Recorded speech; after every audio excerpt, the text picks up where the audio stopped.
For a long time, not a day went by that I didn't look up into the sky and wonder.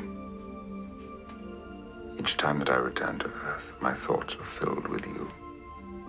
I've thought a lot about this over the years. And perhaps you're leaving out your greatest fear. The real reason you left. Which was? That life with me would have somehow made you ordinary.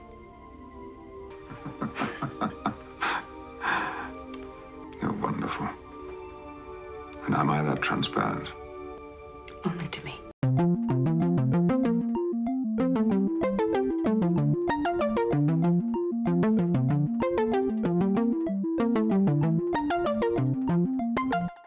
Hello everyone, welcome back to Fully Functional, a TNG podcast. I'm Maggie, joined by Jeff and Dory.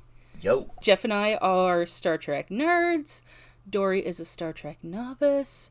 And we're going on a journey through Star Trek The Next Generation, episode by episode.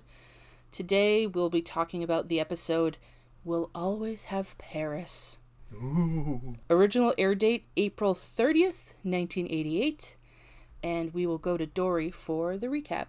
All right. Okay. So we start off the team. They're going to Serona 8 for some relaxation. Do they get there? Absolutely not. Of course not. That makes too much sense. But we do get to see Picard fencing, which is real fun. Their fencing outfits are great, actually. They're like sparkly. It's great. I like it. But then something's off because the guy Picard is fencing with asks him a question and then he answers. And then we go back in time and he asks a question and he answers again. And they're like, wait, what the fuck was that? And so then Picard goes to the bridge. There's an emergency transition from Pagos Minor System. And it's this guy, Dr. Paul Mannheim. And 15 years ago, Paul was like, I got to learn about nonlinear time. Peace.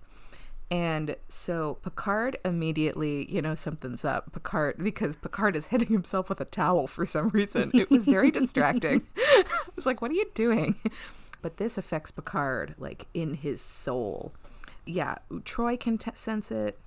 And he also takes his sweet-ass time putting away his, is it a foil? Is that what the fencing thing is called? It's a foil, right? Yeah. Yeah, he takes his sweet-ass time cleaning that to put it away. And he decides, instead of going to the bridge, he's going to go to the holodeck. And he wants to go to, he's a little less pervy than Riker's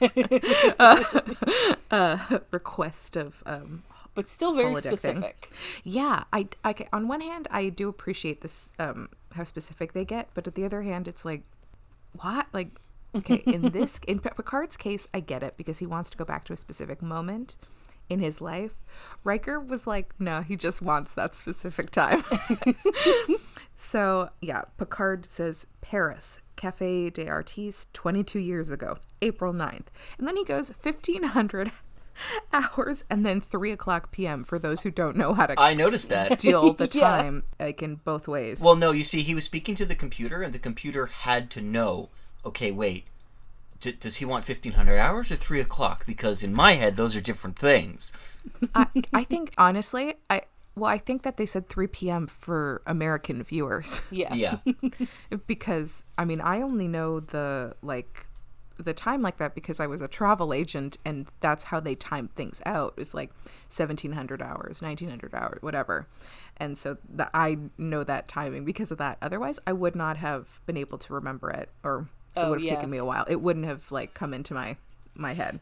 I've mentioned before that I work in broadcasting and we also use the 24-hour time. So now, every clock I have is set to 24-hour time. Yeah, it's.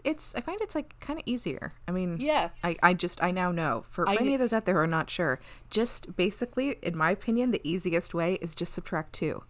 So if it's 1500 hours, take the second number and subtract 2, and that's what time it is. That's what I used. Yeah, and if it's 1300 hours, just subtract 2, and it's 11:00. Wait. Yeah, I mean, that still works. Subtract 2, then you're subtracting 2 hours. Always subtracting 2 in that situation makes sense in my brain. Anyways, so it's also a warm spring day. This I actually really enjoyed the like set deck of the cafe. It was really nice. I mean, the Eiffel Tower thing was real interesting. Yeah, future Paris. Let's just put a high-speed train right through the middle of the tower. That makes sense. Yeah. But also, did they like figure out a new place to like line people up? Because that's where they line people up. Because you go up in an elevator in like one of the legs of the Eiffel Tower. That's how that works. So where are people? Are there no lines now? Or they picked another spot? Maybe they just transport people up to the top. Oh my God, they could just beam them up. Yeah. Oh my God. Oh, but you know what though? I'm gonna be honest. That elevator ride is really nice. If you get a window spot, that ride is really quite beautiful. Okay. Anyway, so the cafe is really nice. We know Picard. He was supposed to meet a lady, but he didn't show up. Plot twist. Ooh. And then there's like a scene he talks to. There's these like two young women who they're in really great outfits actually. One girl's in like this backless thing, and then the other girl's in like a matching top skirt situation. And I'm a fan of matching top bottom outfits, but it was cute. So Picard is a little heart to heart with this girl. But then he's like, what am I doing here? So then he goes back to the bridge. They get to the coordinates that Paul Mannheim has left for them. Turns out, scavenger hunt. We're going to now give you other coordinates to go to. So they get to the other set of coordinates, and there's another distress thing. And this time it's a lady, and she's like, we need help, we need help. And for a second, I thought that something was wrong with Picard because he didn't say his name. Oh. I don't know if so I was like, did he just fully forget his name? Did something with the time jump screw with like people's brains or something? Nope. Just plot. So he doesn't say his name. Hey, at least they had a point to it. Yeah. Yeah. I mean, it wasn't like as smooth as I think that they meant it to be, because I noticed like the second he was like stumbled on his words like captain twice, I was like, oh, is something wrong? But yeah, maybe it's because I sort of knew what was happening in the episode. Like, it's been a very long time, so I didn't remember exactly. But okay. I kind of got immediately that, like, he didn't want to let on who he was right away to the lady. Okay. Yeah, but this isn't the first time that he does that either. Yeah. Okay. Yeah. I think I'm just so used to him just saying it's Captain Picard of the Enterprise or whatever. Yeah. So next bit is they beam up the lady and the guy who need help. The guy is in a really boring beige outfit, and something's wrong with him. It turns out it's Paul Mannheim. Ooh. And the lady is in a blue tie-dye jumpsuit with Sideboob ventilation. Yeah. For some reason. Yeah, that was certainly a decision. It was a decision, but I'm not going to make fun of her because I actually liked her. So her name is Janice, and she's Paul's wife. And as it turns out, the lady that Picard stood up in Paris. And yeah, Paul thinks there's like infinite dimensions, and they were like getting power from a energy source in the planet they were on called Vandor. And like, I don't know, shit just went down, and now it affects, there's like time loops going on all over.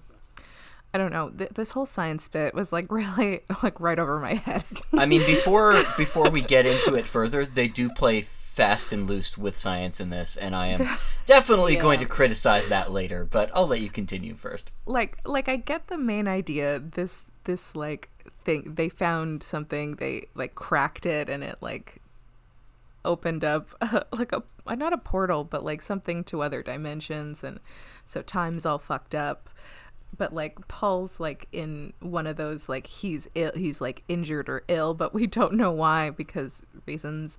Well, we know why, but we just don't know like why he's actually like what the illness specifically is. But it's just one of those like really vague illnesses. And Data, they send. It's kind of dangerous to go down to the lab, but they send Data down to blow it up. Well, not the lab, to blow up the energy portal thing, so the time loop shit will stop. Oh yeah, because there's like time loops in the ship a couple of times. And Picard gets to have a couple moments actually with Janice to like have some closure. And honestly, those moments, I guess we'll talk about them later, but I actually really liked them. It felt very grown up, and I think Patrick Stewart did a really good job with them. it was like heartfelt and nice. It wasn't not like jealousy. Okay. Dr. C was jealous. Yeah. But very. yeah. But I did like, it felt very mature of like how Picard and Janice were like communicating about their past and shit. Mm-hmm. So yeah, once Data is able to figure out which 3 clone version, time jump version of him is going to drop this antimatter thing into the power source, it explodes, everything's fine. Paul is magically fine again, and him and Janice decide to return to the lab because it'll be different this time. He promises, in which I was like, oh, red flag. Every time I've ever heard that, like, it'll be different this time, I promise, in a show, I'm like, oh, it is not going to be different this time. It's going to be worse. Yeah. It's going to be worse, we promise. Yeah. It's going to be the exact same. Yeah. And yeah, so everything has been righted, and the gang continues back on their course to Serona 8 for their vacation. And they're going to go to a cafe where Troy is going to buy them drinks. A blue drink. Okay, can we pause for just a quick minute? Yeah. I ordered some bubble tea and it's here. Bubble tea intermission. Okay, I'm ready to keep going. So this episode was marred by a production problem that they really didn't have any control over, and I think it's extremely clear that it is. Actually, okay, sorry, there were 2 problems. The first one is that the script was finalized 5 days before they started to shoot. Oh. Yeah, that'll do it. Yeah. This was a rush job. The people who wrote the script are not the same. It's not the same person who did the teleplay, I believe. And the teleplay, apparently, they've removed a lot of the original ideas, which were. It was supposed to be a much more of a romance story, and in my opinion, that part kind of fell flat, and it was. I'll get into that. I thought that was the best part of the episode. Yeah.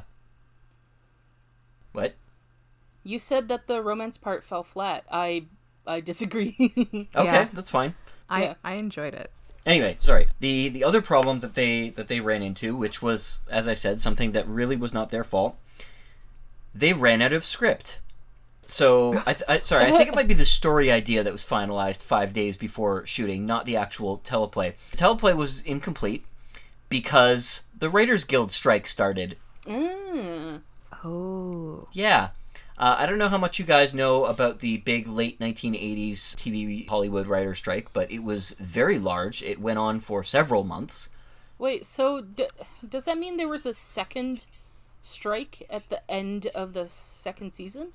I don't know. Because the whole reason that the second season finale exists, I'm not gonna get into details, Dory.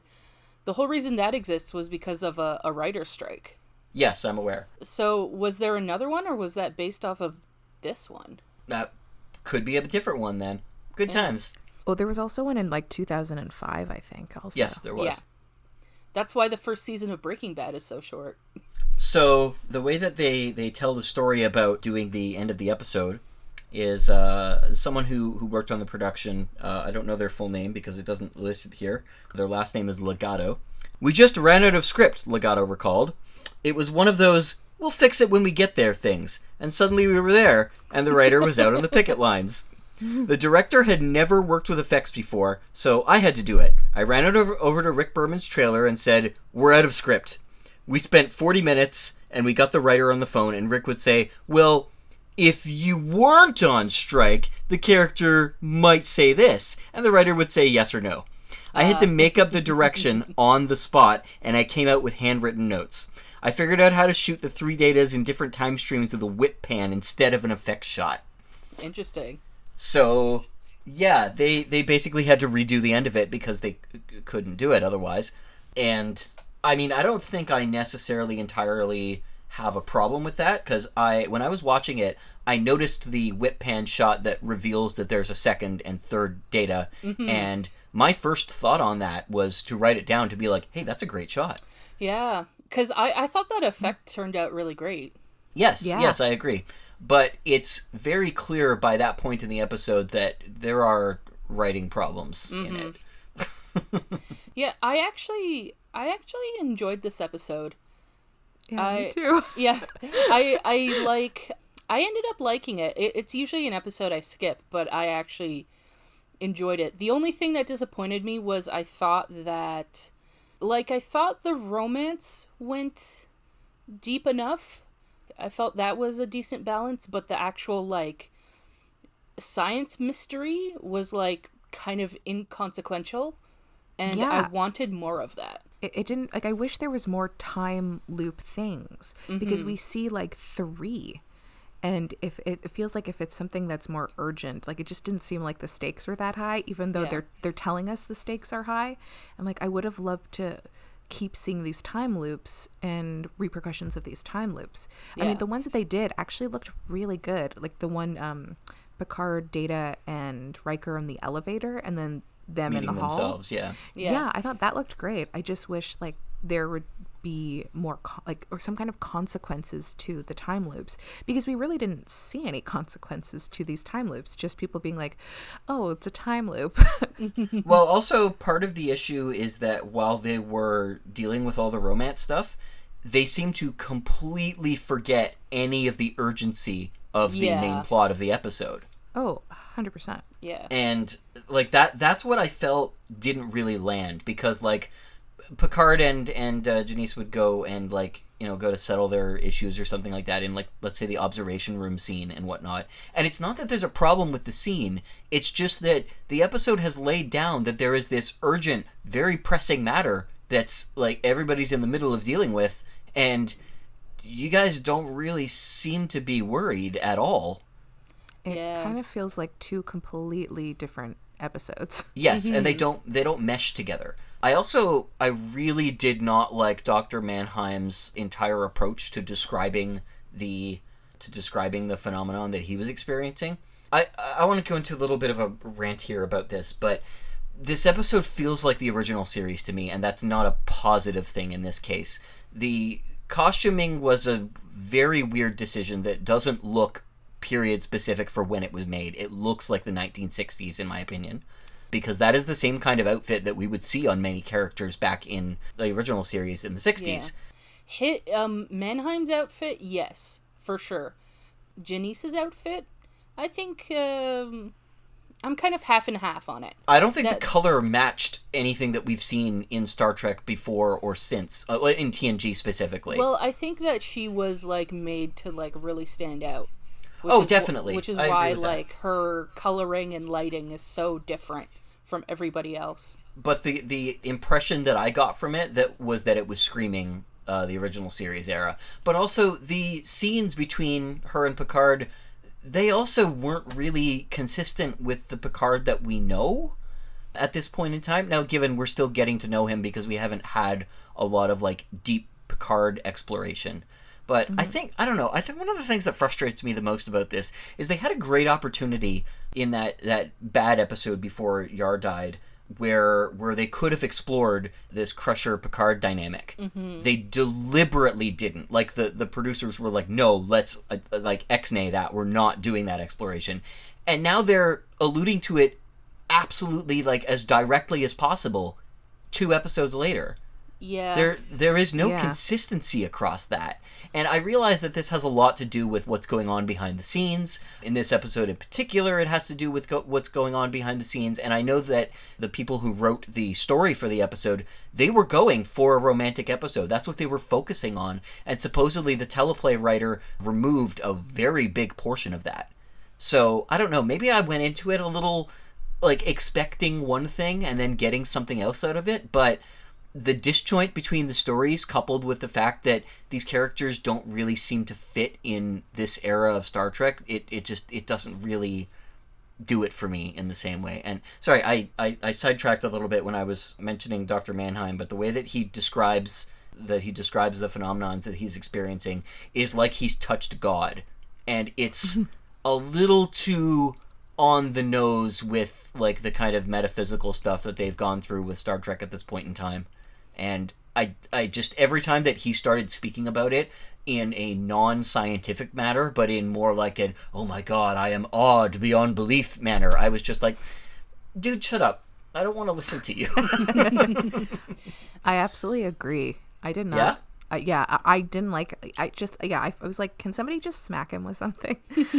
Like, I just wanted to touch on your point, Jeff, about like I didn't feel personally, I didn't get TOS vibes from it. Okay. At least not when I was watching it. Now that you mention it, I can see it.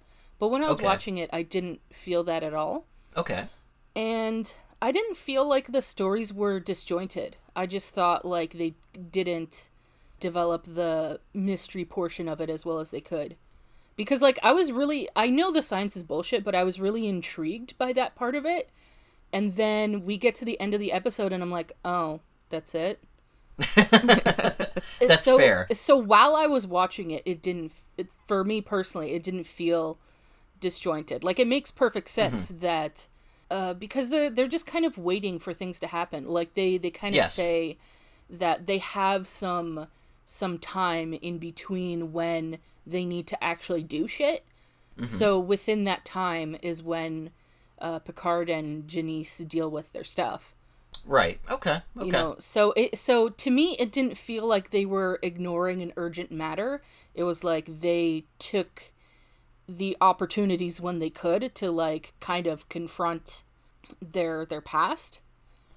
Yeah, and you also mentioned that you didn't think that this was like consistent with the Picard that we know up to this point. And to me, it's like, while I think you're technically correct, that's kind of what I liked about it, because we see a different, to me it came off as like this is a different side of him that we haven't seen before, rather than a character inconsistency. He's vulnerable and he's more honest than we normally get to see him. Yeah. What my the vibes that I was getting, this is specifically from the observation room scene.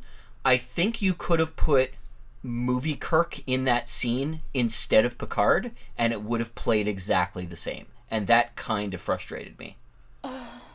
Because movie Kirk is the one who's a little bit embarrassed about his past. He's more grown up, but, you know, he still remembers the days of, you know, being like a swinger and getting around. And it reminded me a lot of his conversations with Dr. Marcus in Wrath of Khan.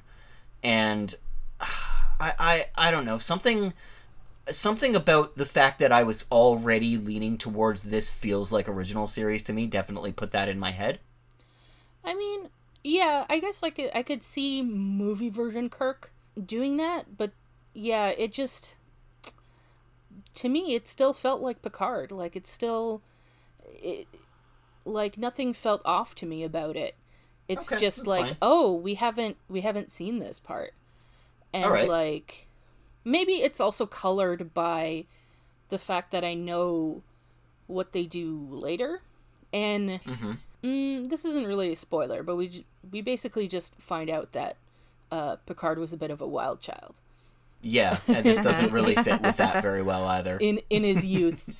So knowing that, I'm like, it makes perfect sense that he'd pull something like this.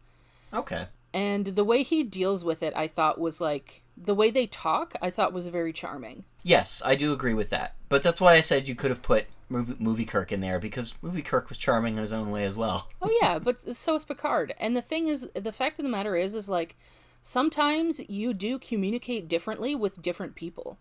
That's true. So that's just like, that's their vibe together. That's how they kind of bounce off each other. Okay. Yeah, so to me, it didn't come off that way. To me, I really enjoyed it, and it still seemed like Picard to me. Okay. Especially with the Picard we've seen so far. Well, audience, tell us what you think in the comments. And the Dr. Crusher thing, where it's like, you're annoyed that they're like kind of inconsistent with the romance thing. I totally agree with you. Yeah. But I kind of don't care, because I'm glad they put it in, because I like that part.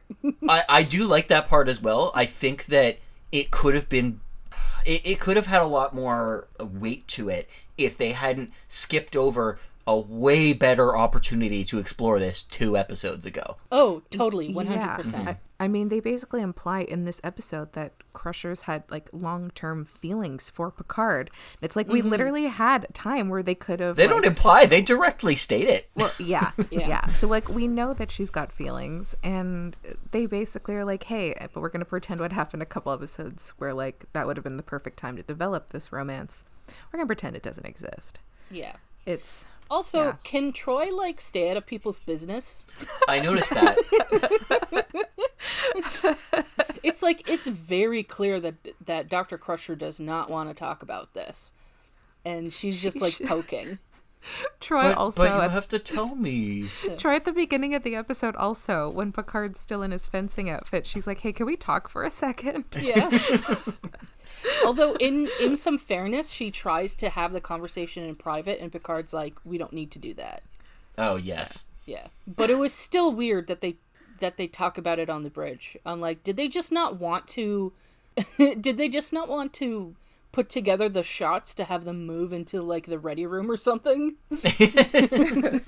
I think it was trying to go via the route that like, oh, Picard doesn't think he has anything to worry about. He's fine. So he's like trying to, act tough, I guess, to an extent, because he does do that. He does like try to hide how he's feeling. She also brings it up awkwardly. She's just like, I think we should have this conversation in private on like a bridge full of people.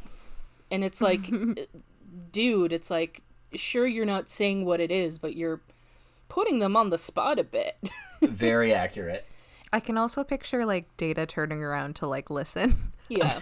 Oh, he definitely was. I like that he's like not a gossip, but he likes to hear the gossip. Mm-hmm. He likes to be in the know of what's going on. He's curious.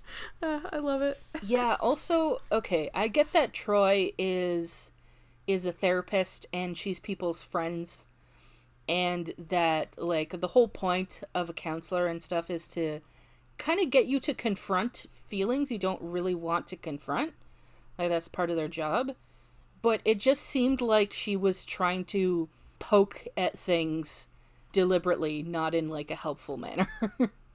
In my opinion. I'd agree.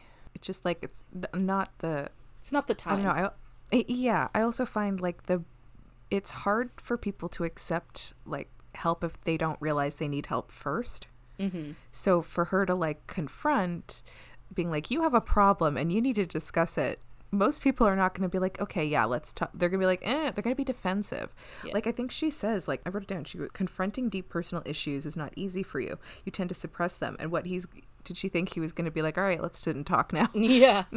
She literally said, this is what your deal is. And then he's like, yeah, that sounds about right. So I don't know. I think I'm going to talk to you about it right now. So, okay, I understand her bringing up her concerns to Picard because it might affect the mission and all that stuff. But her, like, trying to confront Crusher about, like, her feelings, I thought that was completely unnecessary. That was invasive. Yeah, that one was really invasive. Especially since Crusher is much better at, like, managing feelings that she's having about things while she's continuing to work as a professional. Mm-hmm. Whereas Picard will literally hide them. Crusher will still say, like, yeah, I have a problem with this, but let me do my fucking job first. Yeah, exactly. This is a side note, but did it feel kind of mean to either of you that Denise Crosby's name was still in the credits? Yeah, a little bit. Oh, I mean, I skipped the credits. Oh. So I didn't see it. But she was missed when they were like, okay, we're going to send the away team down to the lab. And it was like Worf, Data, and Riker. And I was like, who should have been on that away team? Yeah. I'm not over it. So I know the science is bullshit, but I think if I'm not mistaken, there's certain, like, aspects to it that are technically real.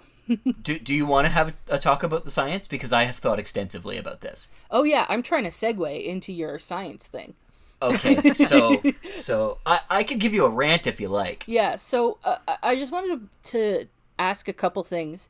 Sure. I think that I'm pretty confident that the whole gravity affecting time thing is a real thing. Yes, it is. Yeah, that's definitely a thing. And I think it's a pretty, like, the multi-dimension theory, I think, is, like, it's not, like, the dominant theory, but I think it's a pretty mainstream theory. Yeah, the multiverse theory is generally fairly well accepted. Multiverse or multi-dimension? I think it's called the multiverse theory. I'd have to double check on that. And basically the theory is that every time that something can happen, it does happen in an alternate parallel universe that exists alongside our own, and there is an infinite number of them. Yeah, because parallel universes it's different from different dimensions. Okay, no, sorry, we're using the word dimension for it, but it isn't technically a different dimension. Okay, so we live in the third dimension, in which we observe the fourth dimension, in this case time, as individual moments. We cannot combine two moments of that. We cannot see more than one moment of that at the same time. Much like a two-dimensional figure cannot see anything except for one segment of depth at any point in time. Yeah. It's like, if, in theory, if there were two-dimensional beings and a three-dimensional object interacted with their world, all they would see is, like, one slice of that object at a time. Exactly. They would be incapable of observing any more than that. So that's what I mean when it's, like, when I say multiverse is different from dimensions. Because, like, different dimensions is, like, a whole different existence. Where multiverse is like the Spider-Verse. Yeah, it's still like the same kind of existence. It's just happening, like, at the same time in a different. Well, that is the dominant theory, that they're kind of considered parallel universes, but the way that I had it explained to me yesterday was, think of it as you've got a bubble that's expanding, and another bubble, like, appears on that bubble, and then another bubble appears on that bubble, and all of these bubbles are continuing to expand, but they're still all part of one bubble. Sorry, is that dimension? Like different dimensions? That's multiverse. So, yeah, that is, because multiverse. I get the collection of bubbles.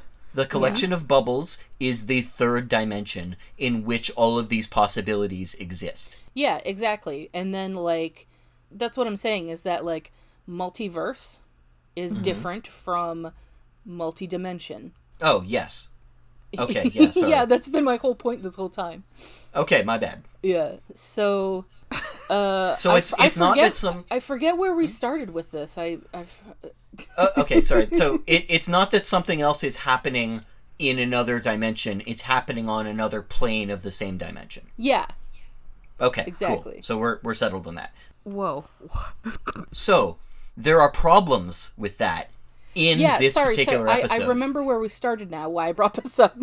Oh, good. Okay. Because you said multiverse theory is the dominant theory, and I was talking about multidimensional theory. Oh, okay. Those are very separate things that are not incompatible with each other. Yeah, I totally get that. But okay, cool. Is multidimensional theory mainstream? Yes. Okay. Very mainstream. Yeah, that was the point I was getting to. Okay, cool. So now that our audience understands it a little bit, at least. I mean, I'm not sure where I am on this. Fair right enough. Now. Okay, well, Dory, essentially, if there are fourth dimensional beings, theoretically, they would observe our dimension as they could see all of time at once. Yeah. Oh, okay. So that's what you mean by, like, the bubble on top of a bubble. Yes. Yeah. Okay. Because I get the multiverse thing. Yes. So they could observe all of it at one time, whereas anything inside the bubble can only observe what's inside that bubble. Well, okay. I get that. Okay. Whoa. Cool. I didn't realize that's what it meant. Yeah. Okay. I'm like... Now you know. My brain's gonna explode. Yeah, because multiverse theory is like every possibility exists at the same time. It's like if you make a decision to go left or right, there's a universe where you go right and a universe where you go left. Yes. Yeah. Well, yeah, multiverse stuff I get. I saw Spider-Man Into the Spider-Verse or Yeah. whatever. Sakes. Into the Spider-Verse. I don't remember the title, but it's such a fucking good movie. But yes, Yeah. I understand how that works. And that like blows my, but that's like I didn't realize this was like a mainstream theory that. Yes, Yeah. it is. It is. Whoa. It has been used very much by sci-fi, though. Yeah, that's why I didn't realize it was like really people thought that it's a thing because it's used so much in sci-fi stuff. Yeah. Okay, that's very neat. Okay, whoa. It is. I think theoretically there's like 9 or 10 dimensions. What? Yeah, the 10th dimension is the only one that we can't really picture anything beyond that. Yeah. It may exist in some way, but we have no way of proving it, even if in a theoretical sense. Yeah. So wait, so then what's the other dimensions? Everybody's just looking in on each other? It's very scientific. Yeah, it gets really complicated, and I don't remember it does. I just remember the number. I just remember watching some kind of science documentary where the theoretical number of dimensions was like 9 or 10, but I don't remember the details about each dimension, except the 4th dimension, which is... I'm going to have to do some Googling later. I am so intrigued by this. Yeah, it's really cool. I never realized this was like a real life. Star Trek is a great launching off point for real sciences, Yeah. And it has been for quite a long time. Actually, a nice example of that is there is a theory for how warp drive exists in real science. Yeah. Oh. And this theory's popularity was explored only because of Star Trek. Oh, that's very cool. Yeah. So the it's obviously more complicated than this, but the essence of the theory is that the ship is technically not moving. It's bending space around it. Whoa. Yeah, so that's Yeah. why there's a warp. It's referred to as a warp bubble. So what it does is the space in front of the ship, or like whatever direction they're going, is constantly contracting. So it's getting smaller and smaller and smaller. And then on the opposite end, the space behind it is constantly like expanding. Expanding, yeah. Or is it the opposite way? Whoa. No, that's how it works. Yeah, so it's That- basically a bubble moving through space. Yeah, think of it like folding two ends of a piece of paper together. Yeah, That's that's more wild. wormhole than Okay, maybe not folding. Think of it like bending a piece of paper so that you can get two ends closer together without and the bubble between them of you wrapping that paper kind of is what the movement is. It is similar to the wormhole thing though. Mm-hmm. But wormhole thing also does some like weird fourth dimensional shit that I do not remember. Yeah, because I always remember the wormhole analogy is like when you fold a piece of paper together and the 2 points meet. So it's like you're folding space. Right. And that's how you get from one point to the other. Whoa. Yeah. Wow. Yeah, space is fucking wild.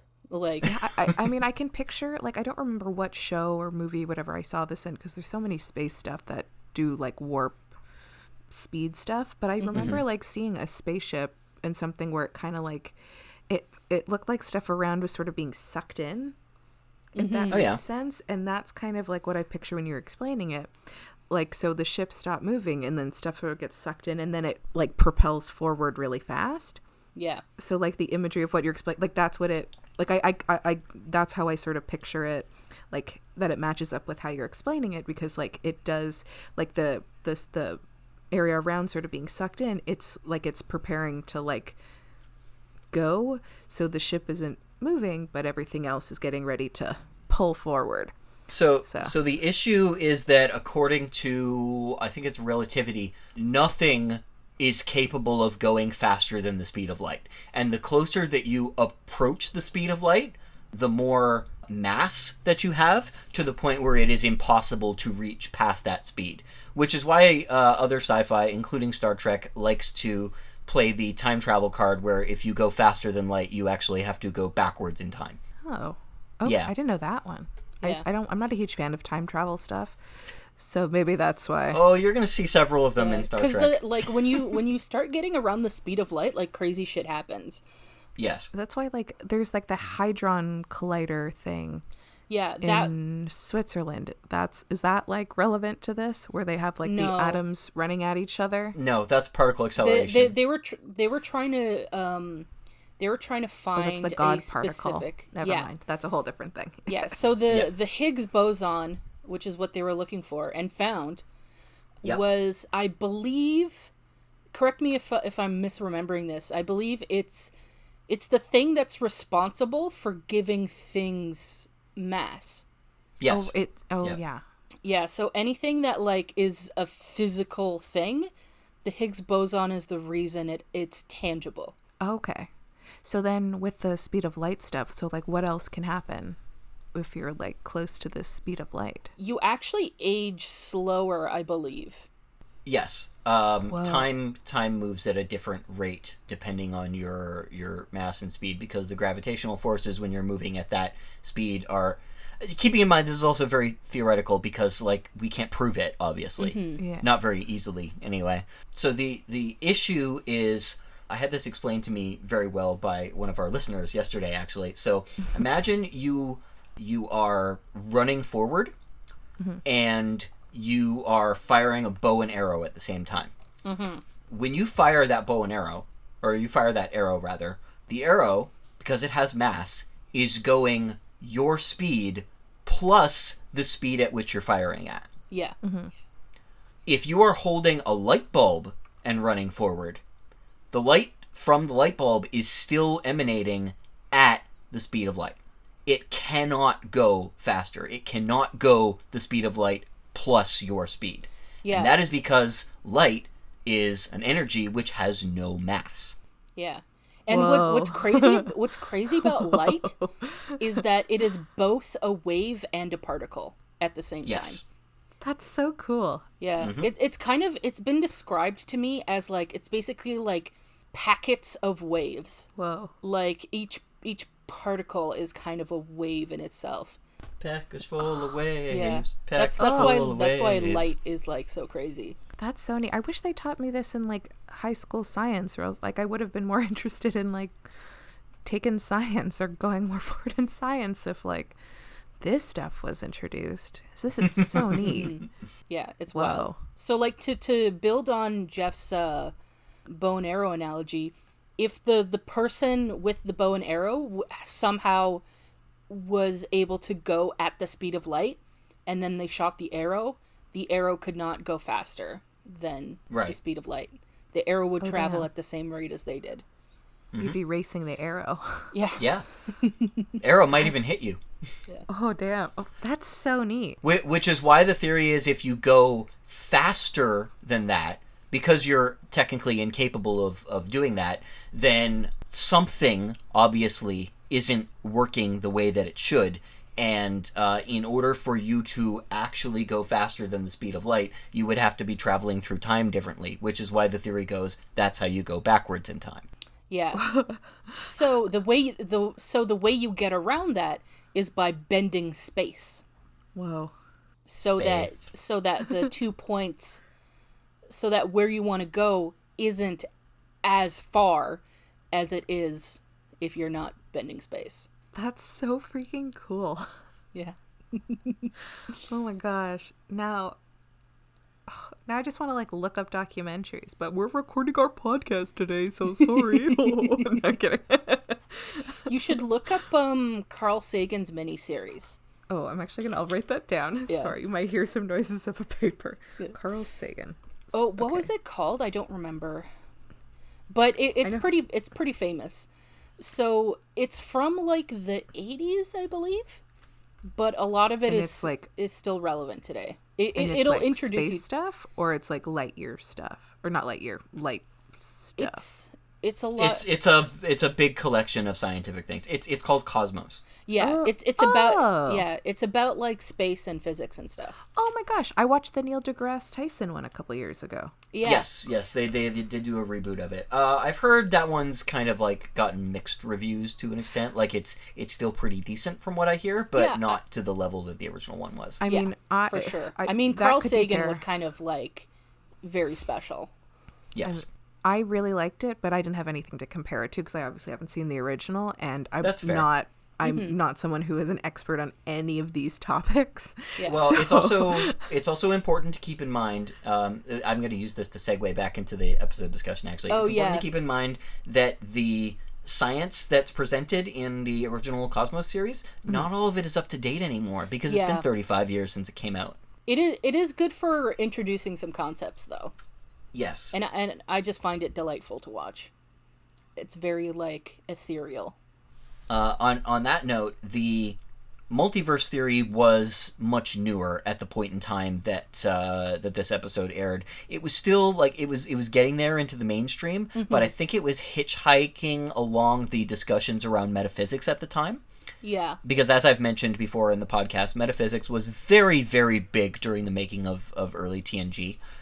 It was like I would call it like mainstream philosophical discussion at the time, probably. That's why I brought up the multiverse versus dimensions thing, because in the episode they're talking about a different dimension rather than a different universe. But the way that Data describes it is he is talking about like a multiverse theory. Oh, right, yeah. Because he is talking about like all of these decisions branching off and all of these different possibilities. So what I wanted to point out. Oh, I don't remember that. Oh, it wasn't even a very big line. It was only like I think like 2 sentences or something like that. I would have to find it I must again. have like not been paying attention or something, or I just I forgot. think he called it by its other name, which is the many worlds theory. Oh, yeah, I don't remember Data mentioning anything about that. Oh, okay. It was Yeah. almost a throwaway line, and I noticed it because I was looking for it. Yeah, because Mannheim is experimenting with time, and the way he kind of describes things, at a certain point it sounds like he's describing experiencing time all at once. Yes. So that's, and I missed the whole, I missed when Data said that stuff. Okay. So to me it made sense that it was like a different dimension rather than... It was before they had a big discussion with Mannheim. It was pretty early in the episode, like within the first like 15 minutes, I think. And it was a discussion they had up on the bridge. But anyway, so the problem that they have with going through things on that assumption is that the instances of time travel stuff that, or not time travel, of time dissolution stuff that we see, they're not really consistent with each other. So the thing about like a multiverse or even like looking at time through a different dimension, like this episode is definitely leaning on, is the point of the observer is something that is very important to remember about it. So in this episode, we see 2 inconsistent points of the observer. We have the original moment in which the observer is always within themselves. The original moment is when they're in the fencing parlor, fencing room, whatever, and they do a thing, and then they repeat the thing. And not only are they aware of repeating the thing, but they have observed it from within their own body. The next instance of this weird time disillusion part that we get is in the turbolift, when they witness themselves. But now they're witnessing themselves outside of their own body. The observer position has changed, and they're not consistent with each other. Yeah. So either you have to rewind your own body and repeat the steps that you've just gone through, or you do something and then see yourself redo it. But you can't have it both ways, because those are different things. Yeah, now that you say it, that's completely right. Because, yeah, they say something different in the hallway. Could that, like, can that even be Yes, they do. possible? They actually change their possible future in the hallway. Also, technically, the crew that we follow at the beginning of the episode is not the same universe of the crew that we're following at the end of the episode, because that particular scene switches perspectives to the old, or to the people in the previous time period. Yeah, that's right. So we watch a different universe of people. Yep. Technically. Whoa. Yeah, I think after the first instance where they do the repeating, they kind of stick to that you see like doubles of yourself. Yes. Yes, they do. They do. It's just that first instance that they do of it, which launches off the whole mystery in the first place, is not consistent with what they're doing. Yeah. Yeah, I actually rewound it because I was confused. I thought that I thought something was wrong with Netflix, honestly. I was like, what the fuck? Did I just mishear this completely? Why did I hear it twice? I mean, as I mentioned, the multiverse theory was not, it was like big discussion at this point in time, but it wasn't as well developed as it is now. Mm-hmm. So I am willing to give them credit on that, but not on the two time things not making sense with each other. I have a question about the multiverse thing. Yeah. Because I've also heard of a multiverse theory where it's not so much as like each possibility existing. It's like a completely separate universe. Yeah, where... that's something that Star Trek has played around with quite a bit. Mm-hmm. Specifically with the mirror universe. Yeah. And although wouldn't the mirror universe just be a multiverse because like a certain set of decisions altered that's path? True. But it's we don't know when the decision is, but yeah. I mean a universe where like physics is different and all that kind of stuff. I think there's a theory of that as well. I believe you're right. However, don't quote me on it because I don't know any of the specifics. Mm-hmm. Because I was watching some, I forget. I watch a lot of like science videos and documentaries and shit. It was one where they were theorizing of like how we could survive for like when our universe ends, or like, you know, either we have like the heat death or the implosion or whatever. Like when our universe collapses is like we could search for a different universe, but we'd have to like find one that has like the same physics as ours and shit like that. Yeah, I've definitely heard of that. Yeah. But I can't tell you if I heard of it from science docs or from sci-fi. Yeah. So is the prevailing theory like multiverse or like separate universes? As far as I know, the prevailing theory is multiverse. Okay. Wasn't there a thing recently where they're like confirmed or semi-confirmed that like our universe is like a hologram technically or some shit? What?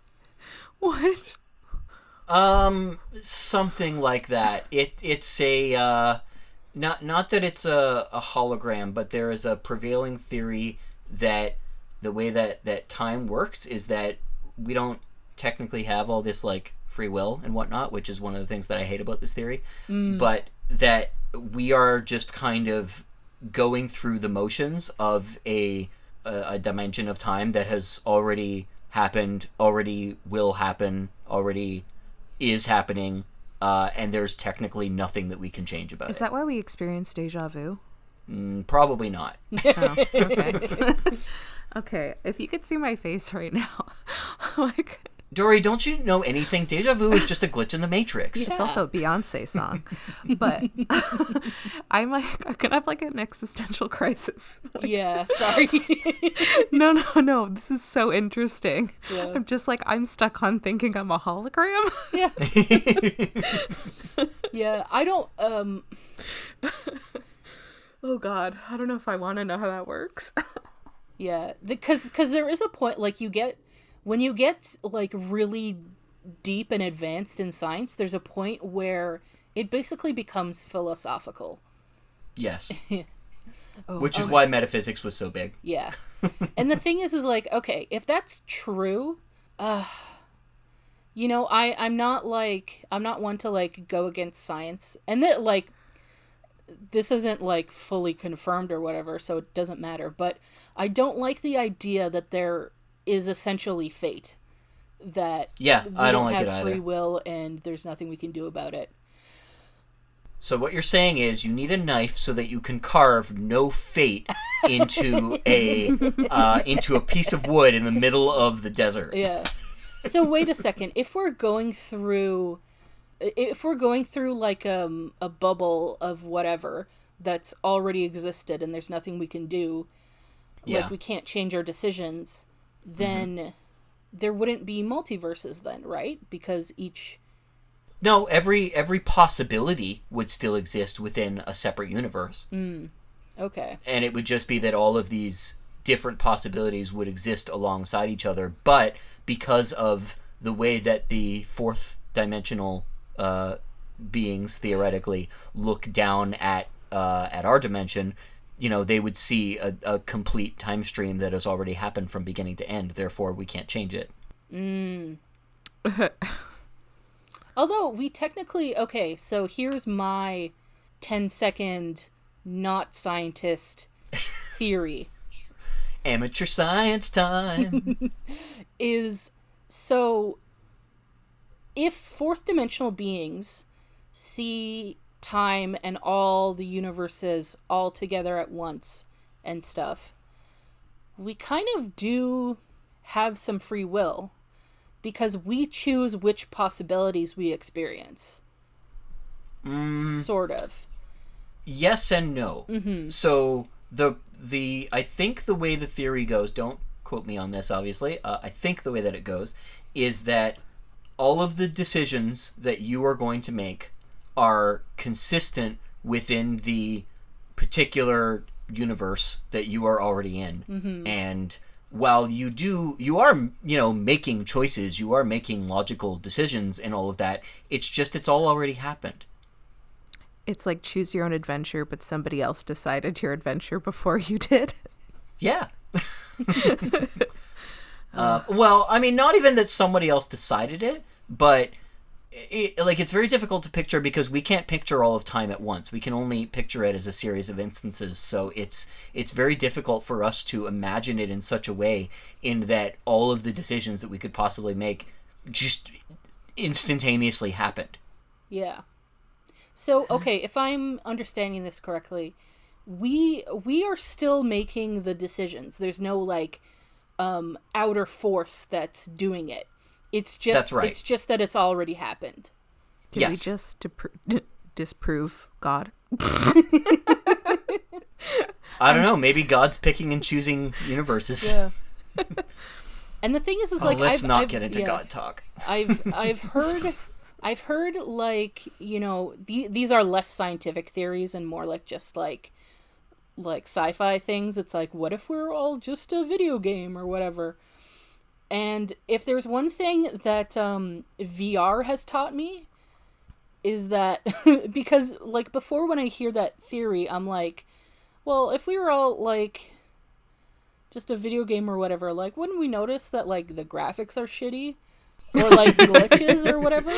And if VR has taught me anything is that is not true. There's some good VR. Yeah, if you spent an extended amount of time in VR, even if it's childish graphics and stuff, you just get used to it. Yeah, very true. The archery game, Jeff. Yeah. That you had that archery game. That was that's a good I got example. used to that so quickly. I will never get used to the one where that weird shaped body comes at you, and every time you move, it comes closer. Because that's scary as hell, though. Oh yeah, super hot. Yeah. That one freaks me out. Super hot. What was the it was accounting simulator or something? It was the one that that Justin Roiland did? Yeah. That's accounting. Yeah, so I was playing that, and that has boxy if I remember correctly. It's very cartoony. Yeah, it's very cartoony. And at one point, there's a table beside you, and I tried to put my controller down on the virtual table. You just get used to it, and at a certain point, you just accept it as a reality. Yeah. Yeah, I mean, also, the graphics are so good. I remember, one of the first times that I ever played VR, Jeff, you put me on, a mountain, and it looked so real. Oh, yes. I mean, okay, let's be perfectly fair, though. All of cool. those instances that were generated that you were in, those were produced from real photographs. Well, yeah, but that's the thing, is, if you can produce something that looks that real from, the photographs, then, and digitally, then that's kind of oh yeah, it's very impressive. Yeah, I got to jump around on a mountain and shit, and it almost looked like I was there, minus my ears being ringing and feeling blocked because of the altitude. Well, we'll have to do more VR soon. Yeah, and Yeah. I just realized also why my counter argument was stupid, because if we were just like a video game or whatever, our perception of what looks real is defined by our programming. Yes, especially since this is the only experience that we have. This is all we've ever seen. Exactly. What if there's a 12K universe? Oh, shit. Oh, no. And we're living in SD. Oh, God. Oh, that's why my eyes suck. Yeah. Do you want to know what the weird thing is? When you said a 12K universe, the first thing I thought in my head was how cool would that... I'm honestly the fucking worst. The first thing that popped in my head was how cool would that scene in The Fast and the Furious where they go from the car from one building to another building, like in the air. That would look so cool. And 12, whatever. Like, that's what I thought of. Not like, oh, visiting a beautiful place. No, it's a fucking stunt in the Fast and Furious movies. I'm canceled. Goodbye. Oh, that's amazing. Oh yeah, I think we're an hour in, and I don't think we've actually gotten to your science complaints yet, Jeff. About What? the Yeah, we episode. did. I complained about the fact that the time stuff was inconsistent. Oh, okay. Yeah. That was your main complaint. Well, speaking of being an hour in, does anyone have any standout moments? Or anything we just haven't gotten to yet. Yeah, I want to talk about Picard's actual relationship with Yeah. Janice. We barely spoke about that. Go for Yeah, it. same. I mean, I actually really liked how they handled it. They didn't make it weird. I found, like, Janice, I found was perfectly likable. My God, she's gorgeous. Mm-hmm. And also, like, I mean, she's obviously younger than Patrick Stewart. Not by much. But I was just going to say, but it doesn't look it doesn't look like a creepy, huge gap, though.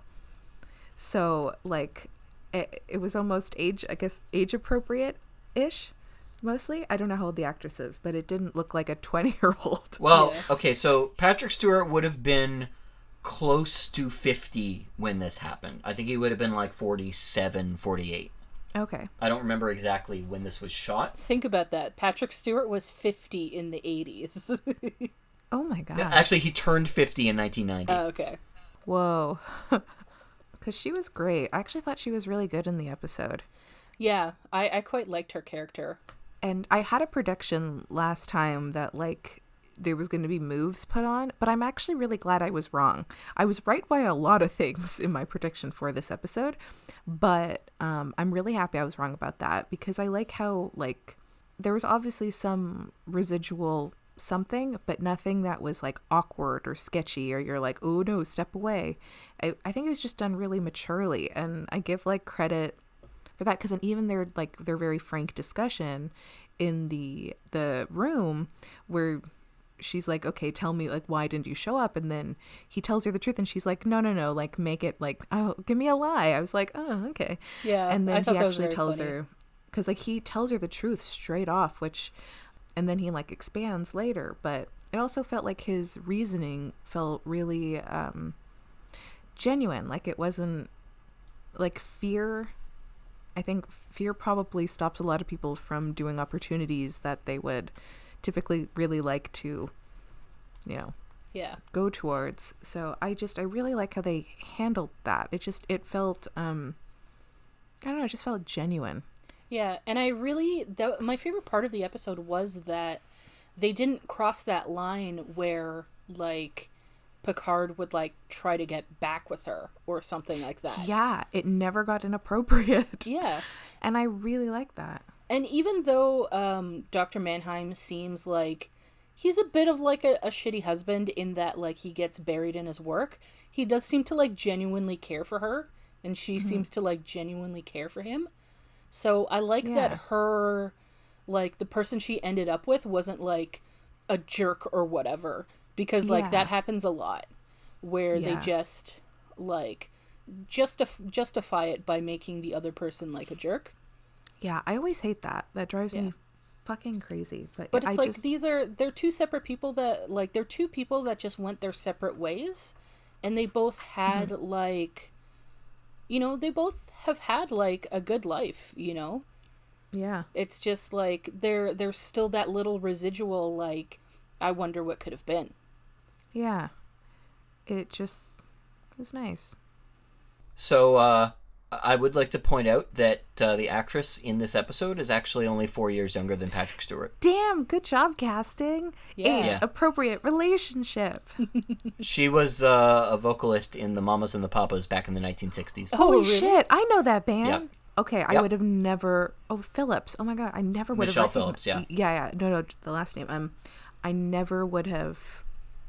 To be fair, a lot of the bands I know from those eras, I don't know what anybody looks like. That's fair. But yeah, I am very familiar with the Mamas and the Papas. Wow. I mean, she was great. Yeah, it makes me sad that they cut so much more of the romantic stuff, because like I thought that was a really good part of the episode, and I would have liked to see more of it. I also would have liked to see it, and like despite my misgivings about the way that they ended up handling the episode, I think that would have been a better direction for it. Mm-hmm. Especially since they didn't really get into the whole space mystery all that much. Yes, exactly. Because I think that's a separate episode also, where Yes, you have I this agree. like really interesting, frankly spooky experiment, you know. And I always like when Star Trek in general gets a little horror-y. Yeah. I always think it's cool. I like the mix of sci-fi and horror. Like Alien is one of my favorite movies.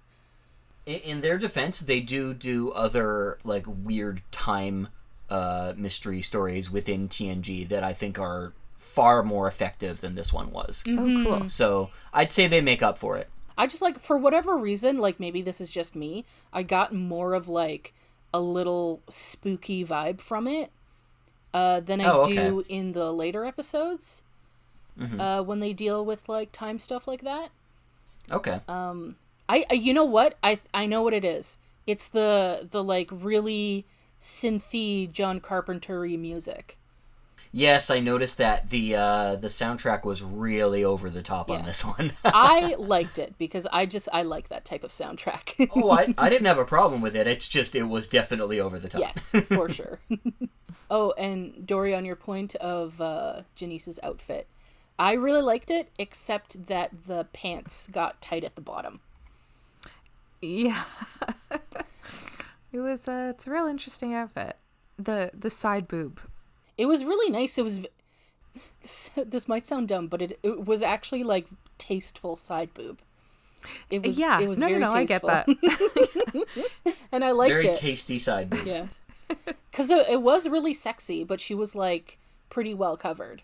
You just got like little hints. I mean, she looked incredible in that jumpsuit. Mm-hmm.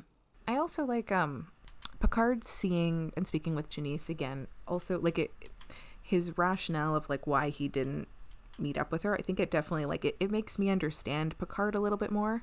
Of like his like, no, you can learn a lot about somebody by like learning what their fears are, and learning from this that like one of Picard's fears was like feeling ordinary, or because she says like, you know, the real reason is because if staying with her would make him feel ordinary.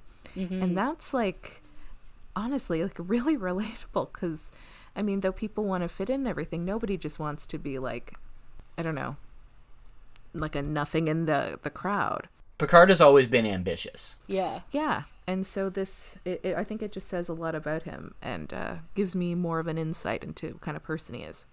Yeah, definitely. I fully agree. Because like all those other fears, like he lists off like, and I think like he's being truthful about it. He's like, I was afraid of commitment. I was afraid of like.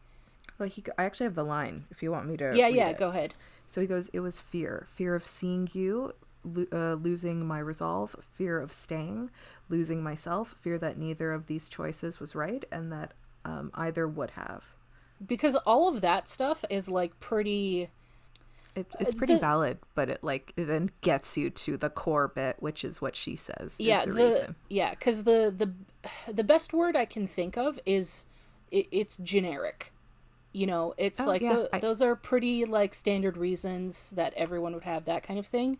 But when she, like when you said, when she goes, but you're leaving out your biggest fear, which is that life with me would somehow make you ordinary. That's when we get like the real insight. You know what it makes me think of? It feels like his versions of like, it was fear of seeing you, but that's the symptoms, but the actual like root of the like the disease or illness, so to speak, is the other thing. So like, it's not that like these are absolutely real, but it's not what's the real thing. Yeah. The real thing, the bottom. So yeah. And I really liked the twist that it was Picard that didn't show up. Yeah, that was a good decision. Yeah, that he was the one that made the mistake. And I really like that he got to like, she got to go back and I guess sort of revisit that, but have kind of a closure moment, I guess. Yeah. So they're back in the space. Also, do people not really know what holograms are or like holodecks are outside of these ships? Because she was like, what is this? How does this look the same? And I just wrote, what, does she not know what a holodeck is? Is that not like a common knowledge in general? Yeah, I think at this point in the series, holodecks are like a relatively new thing, and they're pretty much only like on like big modern ships or like star bases, which usually have like more advanced technology and stuff. So they're not a commercial common, yet. Yeah, they're not like Okay. a common everyday thing yet. Okay. Oh, that makes sense. But yeah, I did like that they had that bit of closure and she got to mostly have the last word. Yeah. Her line was really great. It's well, so much for my dramatic romantic exit. Yeah. The doors are closed. Because the computer doors haven't opened up yet. So it's nice. She got sort of the last word, and yeah, it was like a nice ending to that story. Mm-hmm.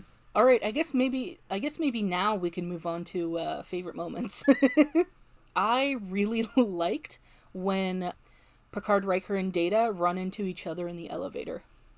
Yeah, because I like that. I like well that done. bit where hallway Data is like, I do not feel any disorientation, and then Turbolift Data's like, nor do I. I just like that interaction. I think Data had a couple of fun things. I actually wrote it in my notes. Data beams down to do his version of American Ninja Warrior. Oh yeah. Of like when he goes to the lab and all of a sudden things start shooting at him and he's doing flips and like whatnot, trying Also, to... things start shooting at him and there is no concern for the people listening to a firefight happening. Yeah. Sorry, Data and some other guy start doing flips. Oh yeah. Yeah. To me, it was really obvious, like when it switched to the stunt double. Although I liked their little move where the stunt double like somersaults like behind like a pillar, and then Brent Spiner pops back out. I just thought that was neat. I thought that was cute.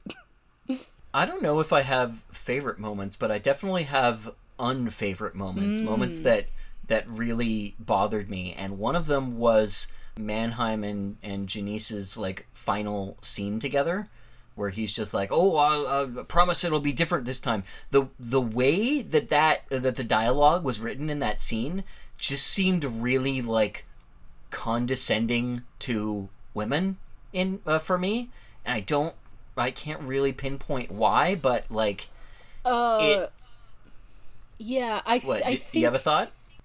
Yeah, I was just thinking about it, and I didn't feel that way, but when you say it, I think I see what you mean. In that, because I don't think Janice bought it, because she's like, sure it will. But I can totally see like. It's very like, you can be my trophy wife now, and I was like, I don't like the way that you're saying these things. Yeah. Like that's the attitude I got from it. And I thought she agreed too easily to staying, in my opinion. Yes. Yeah, well, I mean, she basically like jumped right back into his arms with her response to it, because it's like a resounding like kiss and like, okay, let's go home, babe. And I'm like, really? Yeah. Like, she's smart too. Yeah. But the thing is like, I didn't read it as like her, like him treating her like just a trophy wife. Okay, that's not the right term for it then. I will gladly rescind that, but I definitely got an attitude that he as a character is written as the quote unquote breadwinner, and she is there. He cares about her, sure, but her like actual personality is inconsequential to that moment for him. He's like, I ignored you, and that's bad because relationship that we have. And I'm like, I mean, talk about her. Talk about how she's important too, because she's been part of all of these experiments, and yet she hasn't been involved for some reason. No. Like, I don't really get it. She hasn't been part of the experiments. Oh, I thought she was, because she was like connected with all these other people that were involved. They said that she would go into the protected room, Oh, okay. which is why she didn't experience his sickness. Yeah, like Right. Okay. My bad. at the beginning when they're talking, like she says, like I'm not really sure what he was up to, right? Okay, fair she's enough. just living there with him, right? Right. Like she's doing her own thing there. She's not really Yeah. like Okay. involved in the science and experiments and stuff. She's hanging But he out. also doesn't seem like interested in what she's doing. He like probably it's isn't. never even mentioned. Yeah, no, I think he seems like someone who is like, his work is what interests him. She's like there because maybe he wants a wife, or maybe he just, when he's not working, they hang out. But it seems like he's a workaholic. And that's his Yeah, whole he life. He definitely doesn't is. care what she's doing. He just, when he sees her, he wants her to be with him. And that's that life. He seems to be someone who's likely very self-centered. Definitely. And so he, probably doesn't give a shit about her, and probably puts her in the protected room so he can like work uninterrupted. Well, see, like I honestly didn't get that. I didn't get that. Okay. It seems like he genuinely cares about her, or at least like he thinks he does. Like he believes that he cares about her so much and stuff like that. But in reality, he clearly cares about his work more. Yeah. And it seems like she is perfectly aware of that, and She might also like her time in the protected room. yeah, she doesn't seem to have an issue with it. Like This might be, I mean, like an arrangement that works for both of them. yeah. Yeah, that's fair. Because when she's in the protected room, that's only when like the experiment is actively going, so Right. that she doesn't like get any of the negative effects. Right. I mean, there's also the fact that I don't really like any of Mannheim's dialogue in this episode. I do not think that his character contributes positively to the episode. Yeah, he's like whatever. Oh, he was also eye acting a lot. There's just a lot of eyeball in this. Yeah. That is very accurate. Oh boy. Yeah, I didn't like Oh, you know what I did like? I liked the pigeons on the holodeck. Yes, I noticed that. I'm like, oh, They had real they had pigeons. pigeons on set. That's so cute. I like that they went to that detail. There is something that did bug me a little bit, and this is something that comes up a few other times in Star Trek, but why do they have a fencing room? They have holodecks. Why do they have a fencing room? I think that's like kind of a multi-purpose gym room. I actually assumed they were on the holodeck at first. I assumed that they might have been at first too, and then when Picard went back to like clean the His foil. what do you call it? Clean the foil. I was just like, no, you could have done that in the holodeck. Yeah. But It would have made much more sense. But yeah, because I didn't. To me, I didn't watch the episode and went like, oh, this is like a fencing specific room. I just assumed they were in some kind of like multi-purpose gym room or whatever. And like, I mean, set-wise, it is a room that they use for multiple things, so I'll give you that much. yeah. And then like Picard just has like a locker where he keeps his foil or whatever. Okay. I just don't think there's a reason for them to have like fencing specific equipment there, even if people are interested in it, because it would be a lot easier to just have that on the holodeck. Here's my argument. Unless it's really popular. Yeah, here's my argument for why they have it. Is that how many holodecks are on the ship? Like, At least 3. yeah, 3 or 4 or something like that? Yeah. Not many. This is a ship of like thousands of people. So you're going to need multiple, like, you can't just have every, like, exercise or sport or whatever happen on the holodeck, because that's not going to be able to accommodate for everyone that wants to do that kind of stuff. Okay, yeah, that's fair. So you're going to have, like, physical gyms or physical areas and that kind of thing. Build more holodecks! So this is just like a room, and they have, like, you know, when you want to fence, you just grab the equipment, or you get the equipment, like, replicated or whatever, and you lay out the gym mat and you do your thing, you know? Well, I just remembered, like, we've seen, like, a room, like a multi-purpose gym-esque space before, like in the episode where people are imagining themselves as shit, and there's the woman who imagined herself as a ballerina. Oh, yeah. Oh, and yeah. she's in a room, like a gymnasium type room. Is she? I thought she was in, like, a cargo bay or something. I don't. She's in a big space, but I don't think it was Yeah. a cargo bay. But it is a big open space. Okay, wait, Dory, I'm gonna be a little pedantic for a moment. It is the cargo bay because it's the same set. Oh my god, Jeff! If you were in the same room as me, I'd throw a pen at you. I have one tiny favorite part. So when Janice is explaining sort of like what was happening, like she talked after she discussed the protected room, I don't remember what she says, but Picard does a chuckle that was like terrifying. Oh. He laughs and it's so weird. I think that's after she says, like, the ordinary part. No, this was like when before Crusher comes in the room. Oh, before, yeah. Oh, This is the at the awkward beginning. chuckle. Yeah, that I love that. He always makes these like weird laugh noises. Yeah, It's never gonna be as weird as. but it was in the same vein as that, though. Yes, it was. Yeah, it was really weird, and that's my favorite part of the episode. Also, Picard has another loud-ass clap in this episode for some reason. But yeah, so I guess it's time to get into predictions now. Ooh. Yes. So, the next episode is called Conspiracy. Okay. And here's your tidbit. We finally experience some consequences. Yes.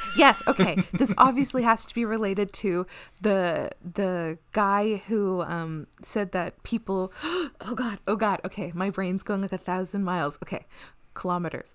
Okay, so it's obviously related to from a bunch of episodes ago, the coming of age episode, I think, where that guy told Picard there's like.